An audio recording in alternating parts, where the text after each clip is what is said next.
Last video, we ended on a promise.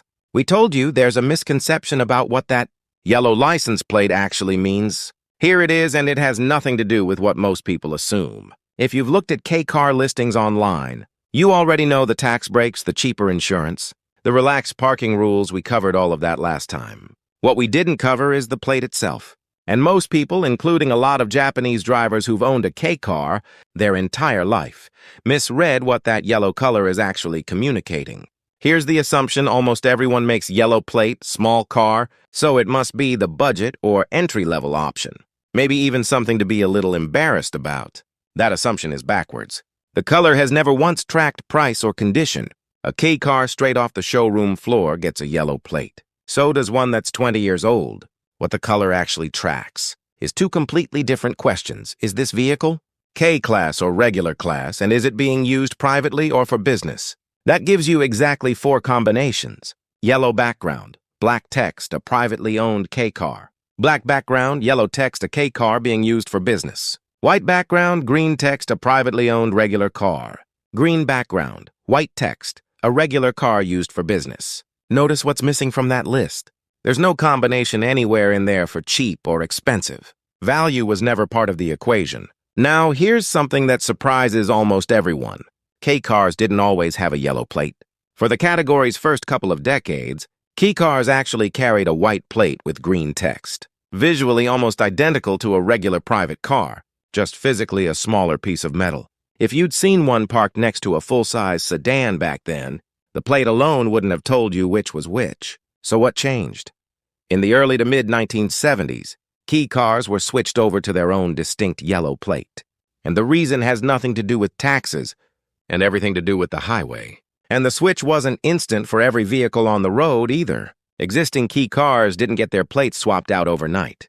The changeover rolled out, gradually tied to each vehicle's next registration renewal. So for a stretch of years in the 1970s, it was entirely normal to see an old white-plated K-car and a new yellow-plated K-car driving the same expressway at the same lower speed limit side by side. At the time, K-cars paid a discounted toll on Japan's expressways, commonly cited at around 20% off the standard rate. And on top of that, K-cars were legally capped at a lower maximum speed than regular cars, noticeably slower on the very same road. That created a real practical problem: toll. Booth staff needed a way to instantly confirm a car, qualified for the cheaper rate, and police needed a way to instantly confirm a car wasn't exceeding a speed limit that only applied to its class. A plate you could recognize at a glance, from a distance, in a moving lane, solved both problems at once. That's the entire reason the color exists. It's worth understanding why that speed gap existed in the first place. And it wasn't just bureaucratic caution. K-cars in the early 1970s were still built around engines, far smaller than the 660cc ceiling we know today. We're talking about an era when the legal limit itself was only 306cc, a fraction of what a K-car carries now. Regulators simply didn't trust an engine that small to sustain high speed safely hour after hour in the same traffic stream as much heavier, much more powerful regular cars. The lower limit wasn't a punishment. It was closer to an honest admission that the technology of the day genuinely couldn't keep up. At 100 kilometers per hour, not yet. Here's the twist: that speed limit gap was eliminated in the year 2000. K-cars and regular cars have driven at the exact same legal maximum speed on Japanese expressways for over 2 decades now. And with electronic tolling now standard nationwide, even the original toll booth reason for a distinct color has quietly become obsolete too. So the plate is still yellow, but the 2 specific problems it was invented to solve? Both gone. It's not regulating anything anymore. It's just a habit the country never got around to updating. And it turns out even Japan's own transport authorities seem to agree. In recent years, through special commemorative plate programs, K-car owners have actually been given the option to choose a white background design plate instead of yellow. No change in tax class, no change in rules, purely a different look. Here's something I can speak to directly from actually running a used car business here in Japan. That white design plate isn't free. It comes with an extra fee on top of standard registration. And that one detail changes people's decisions more than you'd expect. A lot of owners look at that fee and think the car drives exactly the same either way. So why pay extra just for a color? Plenty of people are perfectly happy keeping the yellow plate for free and never think about it again. But for owners who really care about how the car looks, that fee is worth paying, and a growing number of them do pay it. Here's the part almost nobody outside Japan ever finds out. Though even after paying for the white design plate, it's never actually fully white. Around the outer edge of the plate's frame, a thin strip of yellow is still left showing, usually somewhere between a few millimeters and just under a centimeter. That's not a defect, and it's not an accident.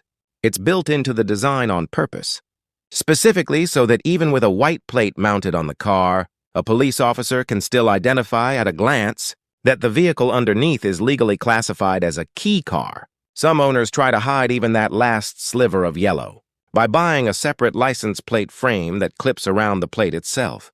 It covers a large part of that remaining yellow edge. But even then, by design, a few millimeters are left visible no matter what. No amount of money or effort makes that trace of yellow fully disappear. So the color problem never really goes away, even for owners willing to pay to opt out of it.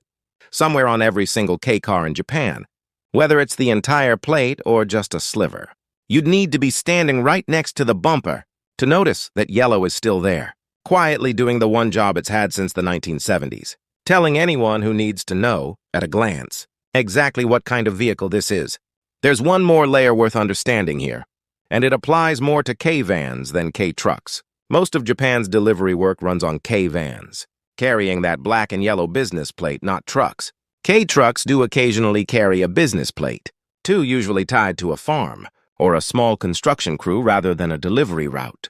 But vans make up the overwhelming majority of black-plated K vehicles on Japanese roads. Here's a detail that surprises a lot of people outside Japan. Getting a business plate doesn't require being a registered company at all. Most black-plated K vehicles are actually registered to individual sole proprietors. What decides the color isn't who owns the vehicle, it's what it's used for. Run deliveries as a business, even solo, and that's a black plate. Haul your own company's tools for your own work. And a private yellow plate is perfectly legal. You can't legally run a paid delivery route on a yellow plate, but carrying your own equipment on that same yellow plate is fine. Picture someone delivering packages for a company like Amazon. That's exactly the kind of work that legally requires a black plate, not a yellow one. So when a key vehicle used for that kind of work eventually gets sold off, it has to be re-registered from that business plate to a private one before it moves on to its next owner. This step trips a lot of buyers up. Many assume a vehicle that spent its life on a business plate carries that status permanently, or that switching from black to yellow is complicated. It isn't. Once ownership changes from a business to an individual, the plate simply follows the new owner. A straightforward paperwork step at the local transport office, not a barrier. It means a fair number of vehicles crossing the ocean today, trucks included, spent part of their working life under a completely different plate, color than the one collectors usually picture bolted to the front. Which brings us back to where we started. That yellow plate isn't marking a cheap car, and it isn't marking a restricted one either. It's marking the leftover shape of a problem that stopped existing in the year 2000. A rule about tolls and speed limits that Japan solved with a color, then quietly kept the color long after the rule was gone. And that's exactly why when a yellow-plated K-truck gets imported into the US or Canada, so many owners choose to keep the original plate bolted on. It's not a cheap car sticker, and it's not a leftover restriction either. It's a small, slightly outdated piece of Japanese traffic law riding along on a vehicle that outlived the rule that gave it its color. So the next time you see that yellow plate, you'll know exactly what it is and, just as importantly, what it isn't and why it stayed yellow decades after anyone actually needed it to be.